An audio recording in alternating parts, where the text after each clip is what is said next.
nosso bate-papo nesta quarta-feira é com Antenor Pinheiro, membro da Associação Nacional de Transportes Públicos. Antenor, qual a saída para esse trânsito caótico de Goiânia? Uma gestão mais agressiva no sentido de atualizar uma série de ações que a cidade precisa, baseado principalmente numa moderna política de estacionamentos com a implantação dos sistemas de parquímetro que está aí ao alcance há 12 anos para ser feita, uma melhor distribuição dos fluxos viários a partir da atualização das velocidades máximas permitidas. Há muito nós estamos atrasados nesse quesito. Nós precisamos de qualificar o sistema de transporte para iniciar um movimento de migração entre quem usa carro e moto para quem usa transporte coletivo. Isso precisa de ser urgentemente melhorado nesse aspecto. Nós precisamos de estabelecer uma política de carga e descarga que evite as filas duplas nas principais vias de Goiânia, principalmente em regiões já saturadas. Enfim, uma série de ações simples que podem ser executadas para melhorar a situação da frota circulante, principalmente nas regiões mais adensadas. 70% ou quase 80% dos acidentes tem um motoqueiro envolvido. O que fazer para mudar essa realidade? Já que isso é um fenômeno no Brasil, Goiânia não foge à regra, até porque tem a segunda maior frota de motocicletas em números absolutos no Brasil, só perto de São Paulo. Primeiro, nós temos uma tragédia que já está configurada a partir do próprio processo de formação do motociclista no Brasil. É um absurdo, e isso já foi denunciado inclusive em organismos internacionais, como a gente consegue formar pilotos de motos no molde brasileiro. Segundo, a completa ausência de uma fiscalização rigorosa na forma de condução da motocicleta nos sistemas viários. Terceiro, a própria tecnologia das motocicletas que não segue os mesmos padrões das mesmas motocicletas fabricadas na Europa, nos Estados Unidos e no Canadá. E quarto, a falta absoluta de gestão que foque esse problema de forma prioritária, porque as estatísticas estão indicando sim que nós estamos com muitas mortes para quem usa motocicleta no país, e aqui em Goiânia não foge à regra. Nós já vivemos um verdadeiro caos no trânsito. Quando chove então e a chuva está chegando aí, o que você percebe? O sinaleiro pifa e não tem ninguém para orientar o trânsito. Quer dizer, e quando chegam 1 hora, 2 horas depois, quer dizer, poderia se evitar muita revolta, muito transtorno, se a presença do agente de trânsito fosse ao local onde o sinaleiro pifou. E junto com isso eu pergunto também, será que não tem como implantar um sistema mais ajustado para resolver essa questão? A todo instante, agora há pouco mesmo, sem chuva, sem nada, pegamos vários sinais da 85, todos pifados. Pois é, isso é um problema estrutural, né? Estudos determinaram que nós precisamos de pelo menos um agente para cada grupo de 1.000 veículos. Portanto, nós teríamos que ter pelo menos 1.200 agentes de trânsito à disposição do órgão para dar toda essa assessoria, essa orientação.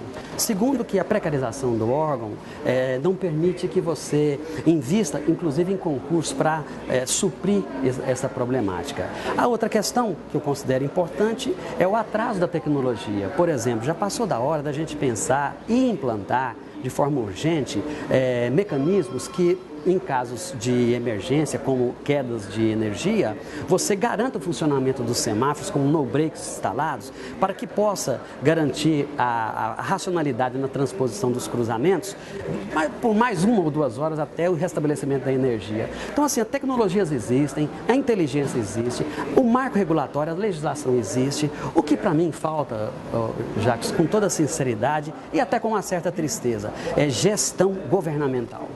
E o motorista nosso também é bem mal educado, né? Você concorda? Boa.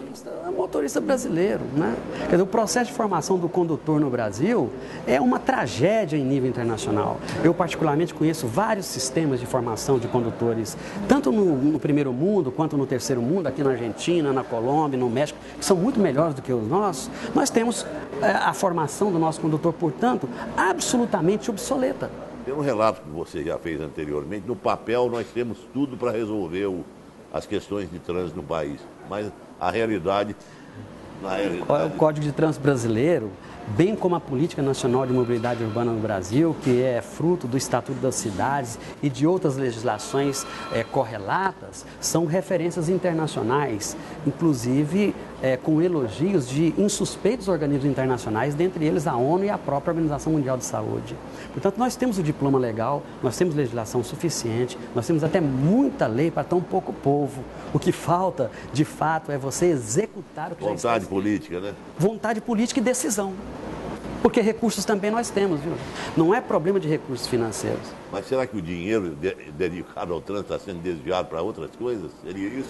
Mas é claro, né? É um absurdo. E existe lei que diz onde deve ser aplicado, por exemplo, a arrecadação de multas. Mas essas multas, o valor dessas multas, geralmente estão abastecendo o Tesouro Municipal, tesouros estaduais e nacional, sem o retorno devido. O Denatran é administrado por gente do ramo, vamos assim dizer? O Denatran é um órgão falido, né? Não tem nem autonomia de gestão administrativa e financeira e é excessivamente politizado, né? Nos últimos 10 anos nós tivemos 12, 13, 14 presidentes de Departamento Nacional de Trânsito e de Conselho Nacional de Trânsito. É mais uma instituição pública no Brasil que é utilizada em função de interesses políticos. E enquanto isso persiste, né, o saldo de mortes no Brasil em um ano, quantos? 45? Uma das 5 mais violentas realidades de mortes no trânsito no Brasil.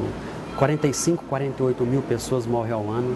Mandamos para os hospitais de urgência com lesões graves e irreversíveis uma média de 200 mil cidadãos e cidadãs brasileiras. Mutilamos mais 80 mil por ano. Enfim, nós estamos num quadro de epidemia, já foi isso também aferido pela Organização Mundial de Saúde, e nós não temos a capacidade de sensibilizar enquanto governos para encarar isso como realmente uma guerra. Para fechar nossa entrevista, Antenor, se amanhã você voltasse ao órgão que cuida do trânsito aqui em Goiânia, o que você faria de imediato, assim, 5 ações imediatas que você faria? A primeira dela é restituir a condição de autarquia que foi retirada do órgão, ou seja, o órgão de trânsito de Goiânia hoje não tem autonomia nem financeira. O dinheiro de multas não está sendo garantido ao órgão de trânsito para que ele faça os investimentos necessários. Segundo, mexer de forma muito urgente na fluidez. Como eu disse, algumas ações operacionais importantes, principalmente voltadas às zonas de restrição de tráfego, ou seja, identificar as regiões mais saturadas e delimitar limites para que veículos de determinado porte não adentrem, a questão das velocidades máximas permitidas, a política de estacionamento, enfim, coisas que são fáceis e que a legislação garante a sua implementação, que poderiam perfeitamente melhorar a situação da trafegabilidade. Uma outra questão também, que é muito importante e pode passar desapercebida, a questão das calçadas da cidade de Goiânia. Lembre-se que calçada também faz parte do sistema viário e é onde as pessoas andam.